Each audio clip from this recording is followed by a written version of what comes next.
boa tarde. Onde você estava no dia 11 de setembro de 2001? Nesse dia aconteceu o pior atentado terrorista da história. A tragédia completa 16 anos representa um divisor de águas na guerra contra o terror. O que mudou de lá para cá?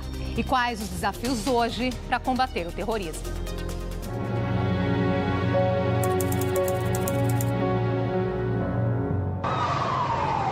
Era de manhã quando os Estados Unidos e o mundo foram surpreendidos.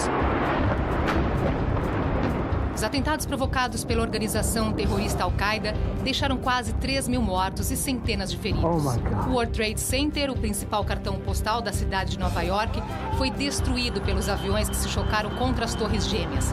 O Pentágono também foi atacado e outra aeronave que deveria atingir a Casa Branca foi abatida e caiu no estado da Pensilvânia. 14 anos depois, em janeiro de 2015, o mundo se voltou para a França.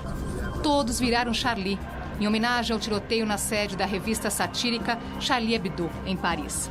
2 irmãos também da rede terrorista Al-Qaeda atiraram nos jornalistas que estavam na redação. 12 pessoas morreram.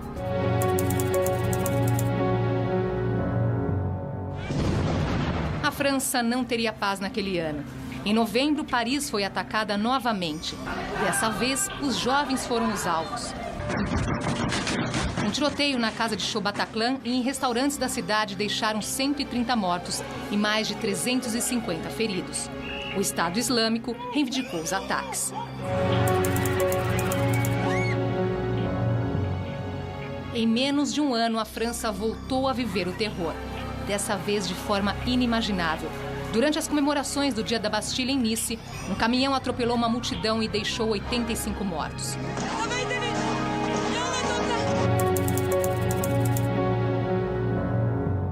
O mesmo atentado se repetiu no mês passado, em Barcelona, na Espanha.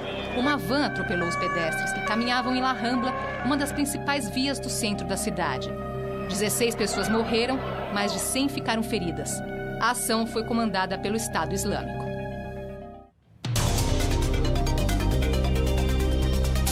Para falar sobre o combate ao terrorismo, nós recebemos o cientista político René Ozguquier. Ele é professor de Relações Internacionais da SPM, e Jorge Romano Schutt, professor do curso de Relações Internacionais da Universidade Federal do ABC. Você também pode participar aqui da nossa conversa, mandando suas perguntas e comentários pelo nosso Twitter, usando a hashtag Panorama TV Cultura. Você também pode nos acompanhar ao vivo pelo youtube.com/jornalismo TV Cultura.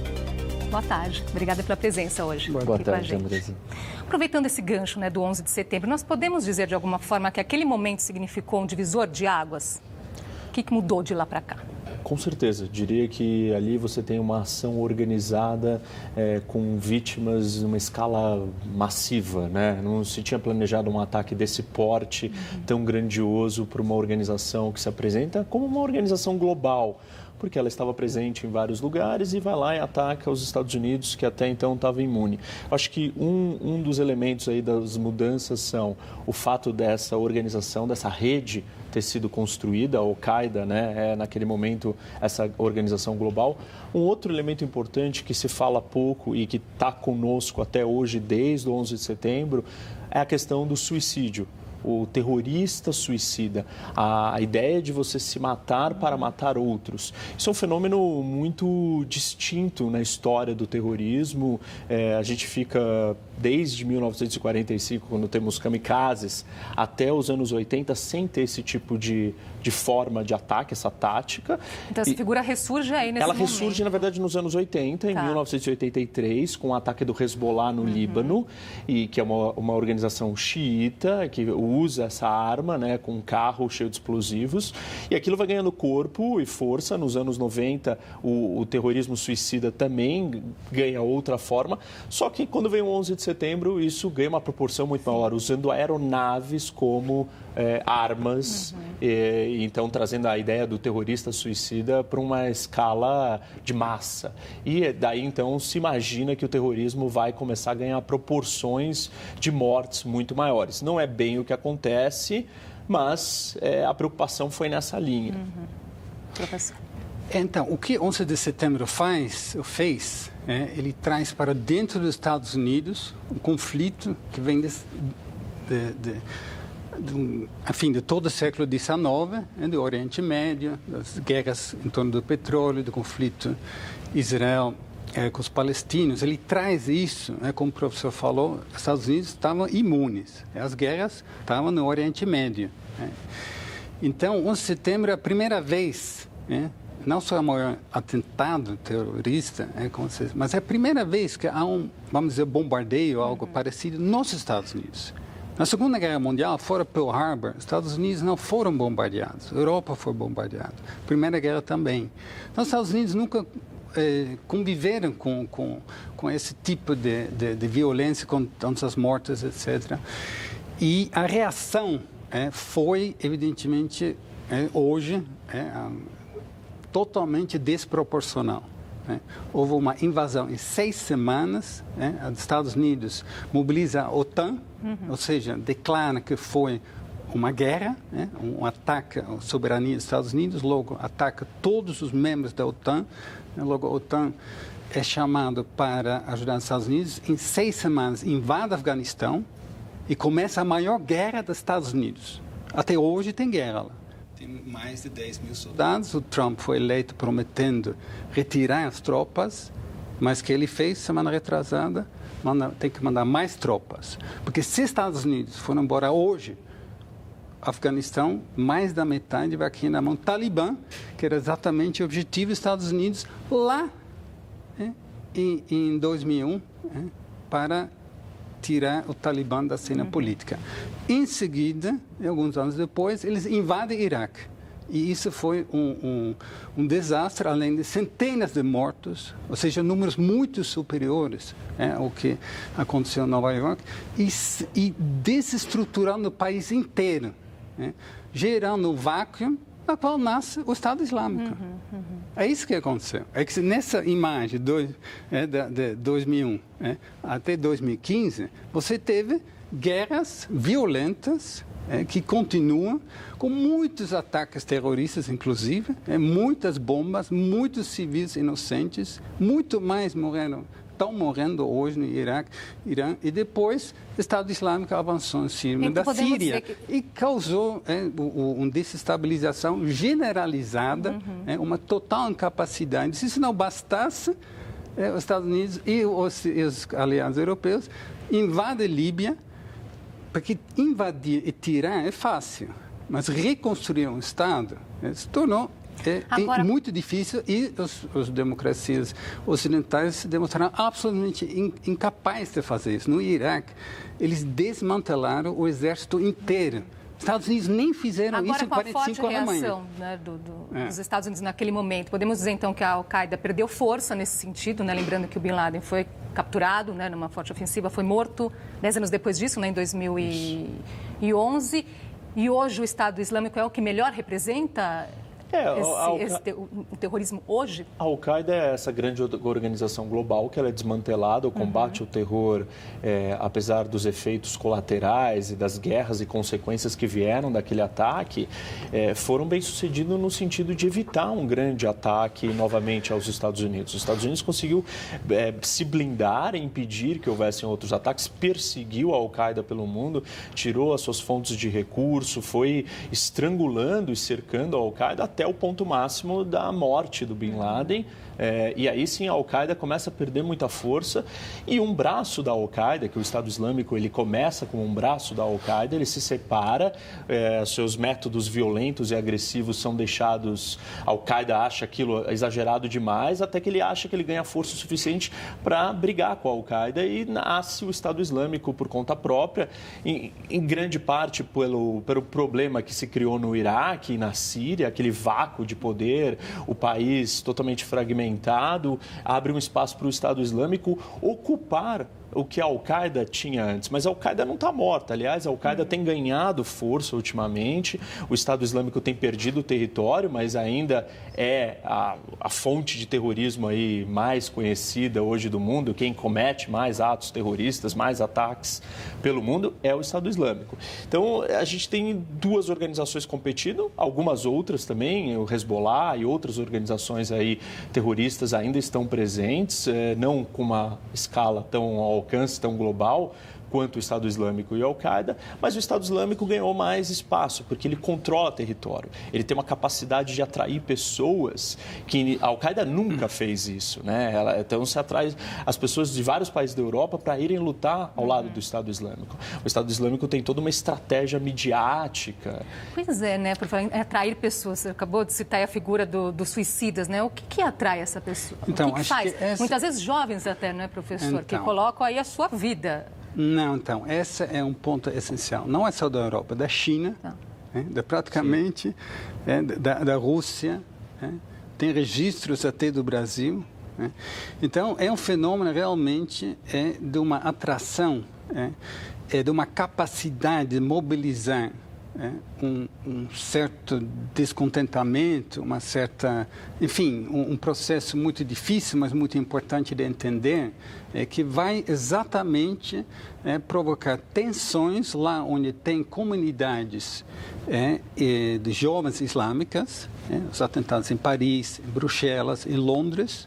Esses atentados, eles têm como reação um tensionamento com a comunidade islâmica, que já é a comunidade mais marginalizada, onde os jovens, já, apesar de ser nascidos lá, não são aceitos, enfrentam desemprego, e como reação contra esses atentados, eles são mais marginalizados ainda, e como resultado mais abertos a serem influenciados. Nesse sentido, eles se tornam presas fáceis? É isso? Mais fáceis ainda, mas é sempre uma minoria da minoria. A gente tem que entender isso. Não é todos os jovens, mas a capacidade do Estado Islâmico, ele consegue.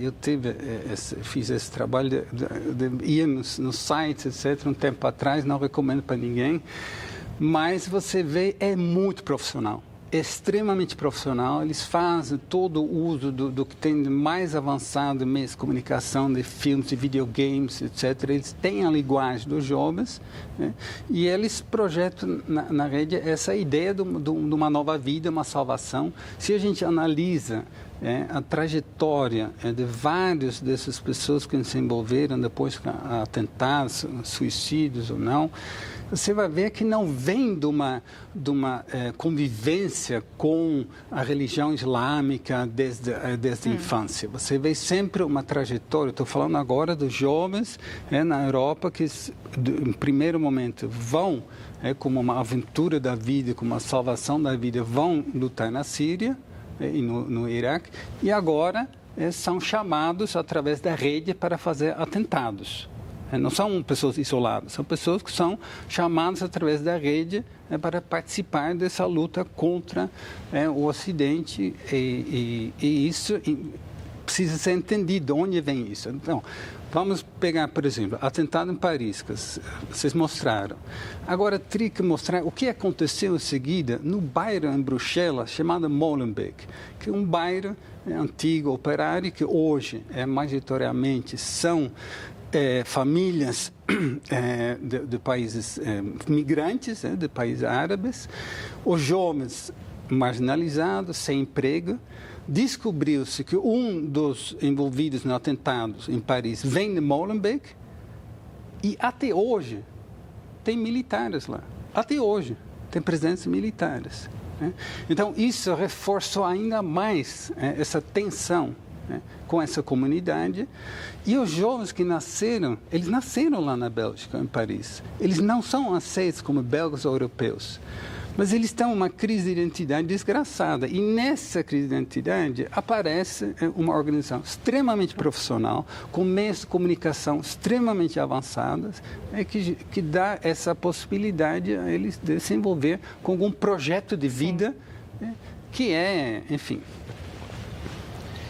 O Estado Islâmico é um dos grandes desafios do combate ao terrorismo, porque ele tem essa capacidade de atração, ele consegue chamar as pessoas de várias partes e radicalizar elas com uma facilidade. Ele trabalha muito com jovens, como o professor está colocando, nessa ideia de vender um sonho, uma utopia, uma ideologia, e uma ideologia apocalíptica. Então, isso é muito atraente, sedutor. O jovem, ele quer transformar o mundo, mas ele não quer transformar gradualmente, ele quer botar tudo abaixo e começar do zero. E o Estado Islâmico oferece essa solução. No começo, o Estado Islâmico estava voltado internamente para a conquista dos seus territórios e aumento do espaço dentro da Síria e do Iraque. Com a ofensiva, né, uma contraofensiva do Ocidente e Rússia e outros países todos juntos tentando conter o avanço do Estado Islâmico, o Estado Islâmico muda de estratégia e aí ele parte, então, para contra-atacar diretamente o Ocidente. E ele tem usado desses ataques que no começo a gente chamou, ou se diziam que eram lobos solitários, que eram pessoas que simplesmente eram simpatizantes da ideologia e por conta própria acordavam um dia e decidiam que elas iam matar pessoas porque elas estavam ligadas com aquela ideologia. Isso, obviamente, hoje a gente olha e vê o que está acontecendo e não faz nenhum sentido. Essas pessoas tiveram um grande contato, foram expostas a ideias, táticas operacionais, meios de matar outras pessoas. Elas foram radicalizadas. Não é que elas eram já da organização, mas de alguma forma elas não acordaram e simplesmente decidiram virar um terrorista. Elas foram expostas a esse conteúdo e essas ideias pela internet, que é muito fácil hoje em dia, ou por comunidades que estão marginalizadas, isoladas e se tornam mais suscetíveis a esse tipo de ideia. E isso dificulta, porque você não sabe de onde vai vir o inimigo. O inimigo é qualquer pessoa. Sim, e de onde vai vir, porque não sei se vale a pena chamar a atenção também dos métodos, né? Agora, apenas esse ano aí foram 6 feitos com atropelamento. Né, professor? Então a pessoa está ali, o turista, como foi o caso ali em Barcelona, num calçadão, e vem ali uma van e atropela as pessoas. Não, tudo bem, a gente vai voltar a isso, só que eu quero realmente enfatizar para o telespectador que desde a invasão no Afeganistão e Iraque, o número de mortos, de civis inocentes nessa região do mundo, através de ataques de bombas e tudo, inclusive por Al-Qaeda, Estado Islâmico, é muito, muito superior às vítimas na Europa. Tá? Isso é importante você entender, porque uma pessoa é igual. Sim. A vítima é vítima, se é na Europa, se é na França, ou se é num vilarejo no centro do Iraque. Né? E nesse aspecto é importante também entender que Estados Unidos começaram realmente a se empenhar, né, como disse o professor, depois que a Rússia entrou com a Síria. Né? Porque você tem que entender que durante muito tempo havia uma certa complacência, porque é complexa a situação no Oriente Médio. E tem os inimigos da Arábia Saudita, que era tradicionalmente um dos financiadores desses grupos. Né? E você tem todo o conflito com os xiitas, e que o Estado Islâmico são sunitas. Então, era conveniente ter esses grupos radicais para se opor à influência do Irã, e por aí vai. Então, muitas vezes, hoje mesmo em Iêmen, que fica no sul da Península Arábica, tem bombardeios de grupos que lutam contra o radicalismo islâmico, e somente porque são aliados, ou supostos aliados do Irã, eles têm apoio da Arábia Saudita, que está bombardeando com o apoio dos Estados Unidos, que é exatamente uma força que luta lá contra esses grupos terroristas. Nós vamos precisar fazer uma pausinha aqui na nossa conversa. Explicar bem a coisa, senão parece que é um grupinho lá que...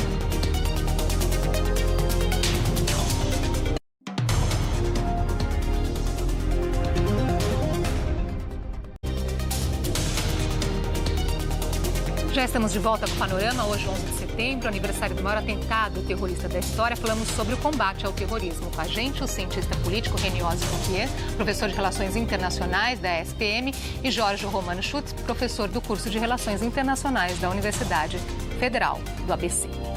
Vamos voltar nesse bloco, então. Nós falamos um pouquinho no anterior sobre a questão dos métodos, né, que chama a atenção e a quantidade e agora a forma como isso é feito com atropelamento das pessoas. Quando a gente olha lá para trás, Andresa, a coisa começou, né, os atentados terroristas maiores começavam nos anos 70 com sequestro de aviões. Aí nos anos 80, como eu comentei no primeiro bloco, você tem os atentados suicidas. A ideia de você se explodir ou usar um caminhão cheio de bombas. Aí vem o 11 de setembro, que você pega essa ideia do suicida e coloca ela numa escala muito maior, usando aviões como armas. E a preocupação naquele momento em diante foi: os terroristas vão adquirir capacidades de matar milhões de pessoas de uma vez só. E o grande temor era que nós tivéssemos ataques terroristas usando armas de destruição em massa. E isso é o pontapé que dá início à guerra do Iraque. A preocupação de que um regime ditatorial não tivesse acesso a uma arma de destruição em massa. Claro, se descobriu depois que não existiam as armas, mas a lógica era essa: evitar que a gente chegasse numa escala mortal de milhões de pessoas. Só que o que acontece é que o cerco ao terrorismo começa a ganhar o apoio do mundo inteiro, se entra na agenda, na pauta mundial, é uma preocupação para todos os países, e muitos países são vítimas do terrorismo, fundamentalista ou não, mas se tornou uma arma política muito mais difundida no mundo, e aí então começa um cerco a essas organizações e a coisa começa a ficar mais difícil. Então, nesse sentido, os serviços de inteligência, então, têm sido eficientes? Eficientes, você tem muito combate ao financiamento, você tem um monte de medidas novas, né? Viajar se tornou muito preocupante e problemático no mundo. Uma série de coisas são introduzidas para ter segurança. Com isso, se torna difícil esses grupos planejarem ou executarem atentados gigantescos. E eles começam a partir para recursos mais simples, atentados mais comedidos, mas com mais frequência. Então, se a gente ia partir dos milhares para os milhões, nós começamos agora por talvez uma tendência de pessoas, de poucas mortes em cada atentado, mas com uma frequência muito maior. Agora, essa técnica de usar carros para atropelar pessoas ou facadas, isso não é uma novidade. No Oriente Médio, isso é muito antigo. Israel lida com esse problema há muito tempo e é muito difícil de combater, porque você, criar mecanismos de segurança para quem vai entrar num avião é uma coisa uniforme e você replica. Agora, se você tem que evitar que cada pessoa possa andar com um carro e, de repente, subir na calçada em todos os grandes centros urbanos do mundo, isso é praticamente impossível. Então, você está bem mais complicado. Então, assim, o desafio hoje é que em todos os momentos o terrorismo vai estar sempre se adaptando, porque ele é feito por homens. Então, as pessoas elas se adaptam às novas estratégias que são criadas de combate. E a pergunta é: qual é a próxima fase? Sim. Nós vamos seguir nessa toada? Vai ser muito difícil de combater essa tática, né, do carro ou da facada, mas isso não extingue o medo ou o terror deles adquirirem ainda armas de destruição em massa, uma bomba atômica, uma arma biológica, uma arma química. Vou colocar aqui um pouco a participação das pessoas. Tem gente participando aqui no Face, no Twitter. Ariane Soares, pelo Twitter, ela pergunta: a internet se transformou em uma ferramenta para o terrorismo? Então, isso é um ponto importante, porque às vezes essas pessoas são apresentadas como atuando isoladamente e, na verdade, é um pouco uma uberização do terrorismo. Em que sentido? A pessoa entra na internet, né, tem lá nos espaços mais ocultos da internet uma oferta extremamente profissional. A pessoa nunca teve contato com alguém do Estado Islâmico, ele entra em contato, ele está lá exposto a uma série de histórias, filmes e tudo que faz a cabeça dele, entra um diálogo, depois, a partir desse diálogo, ele é convidado para ser um herói, ser remunerado lá no paraíso e tudo. E a partir daí é testado se ele topa um atentado. Isso é muito bem documentado, porque um colega seu da BBC fez isso. Ele fez durante um ano, foram fazer isso, fingindo de ser um jovem de uma comunidade islâmica, e eles é extremamente interessante para ver como isso funciona. E é enorme dificuldade de você evitar isso, porque você tem, de um lado, uma comunidade que mais atentados tem, mais criminalizado, mais marginalizado ele é, ou seja, mais um alvo para esse tipo de manipulação por parte desses grupos. E, de outro lado, você restringir a internet se torna extremamente difícil. Né? Mas a discussão é lá. Então, esses atentados não são isolados, existe uma infraestrutura na internet, a pessoa nunca tem contato físico direto com alguém do Estado Islâmico, né? Mas ele atua, né? E que esse documentário da BBC mostrou, fazendo esse trabalho undercover, evidentemente em sintonia com as autoridades britânicas, estamos sabendo que a BBC está fazendo isso, exatamente esses atentados com carros mostrados, utilizados como uma forma, depois como fazer uma bomba e tudo. Então, tem muito assunto hoje aqui para pouco tempo. Eu queria tocar numa outra questão aqui, que nós sabemos que o terrorismo também motiva o ódio, a intolerância aos muçulmanos, às pessoas de religião islâmica. Então, há como reverter isso? O que vale a pena chamar a atenção nesse sentido, Reni? Eu acho que se fala muito, né, das vítimas. O professor até colocou esse ponto do número de europeus que são mortos, mas quem mais sofre com isso são os muçulmanos. Porque o terrorismo fundamentalista islâmico, ele ataca e mata muito mais muçulmanos. E é importante a gente entender que são ideologias radicais, loucas, doentias, e elas não fazem distinção de vítima. Já não existe mais uma lógica porque está sendo atacado a Espanha, ou a Suécia, ou Bangladesh, enfim, não importa. Esse tipo de ideologia, ela só está preocupada em causar pânico, terror e morte. E tem feito isso ao redor do mundo, e quem tem sofrido são os muçulmanos. Então, parte do combate ao terrorismo tem que vir também internamente. Então, o mundo islâmico tem que fazer essa distinção clara e mostrar e falar, olha, nós reprovamos isso daqui, nós queremos combater, nós estamos abertos, nós estamos como o resto do mundo que não aceita esse tipo de violência. Acho que isso manda um sinal claro da diferença entre as duas categorias, né? Aqueles loucos, radicais, fundamentalistas, e os outros que simplesmente seguem a sua religião, que são a grande maioria. Tempinho para uma palavrinha final. Não, eu acho que a gente tem que olhar essa questão no mundo todo.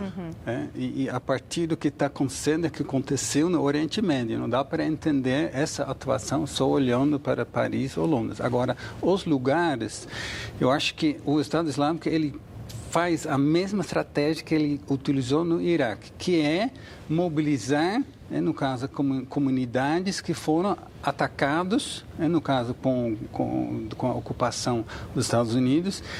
E então, eles fazem atentados, sobretudo, em cidades onde você tem comunidades grandes, muçulmanos, e onde, então, a reação da população, ele é evidentemente emocional, ele depois tem grupos da extrema-direita que mobilizam isso ainda mais contra o Islã, e isso por si só dá mais margem ao Estado Islâmico de recrutar jovens nesses lugares.